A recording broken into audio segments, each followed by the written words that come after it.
આ મેં બનાવ્યું છે અમ્બ્રેલા ટોપ શોર્ટવાળું, અને આ એની નીચેનું છે ફરસી સલવાર. હમણાં ટ્રેન્ડિંગમાં જે ચાલે છે ને એ બનાવ્યું છે, ફરસી સલવાર એન્ડ શોર્ટ ટોપ એમ કરીને અમ્બ્રેલાવાળું એ બનાવ્યું. મેં ઘણા ટાઈમ થઈ ગયા મેં મારા માટે આ બનાવીને રાખ્યું, પણ મને વિડીયો બનાવવાનો ટાઈમ જ નથી મળતો, કેમકે મારા માટે હું વધારે કાંઈ બનાવી જ નથી શકતી, કેમકે ક્લાયન્ટનું જ હોય વધારે માર્કરને ટાઈમ.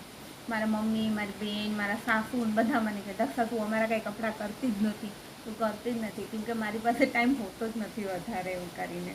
અને મને ક્લાયન્ટ લોકોને તે વિડીયો બનાવવાનો પણ વધારે ટાઈમ નથી હોતો, કેમકે ક્લાયન્ટ આવે અને હાલ જ ડાયરેક્ટ લઈને. હવે હું તમને આ ટ્રાય કરીને બતાડું છું કેવું લાગે છે કે જો સલવાર એન્ડ લૂઝ કુર્તો એમ કરીને અમ્બ્રેલા, આ તમે જોવો છો એમ કરીને. તમને સીવડાવો હોય તો મને ઓર્ડર આપજો, ડીએમ કરજો મને. Bye bye.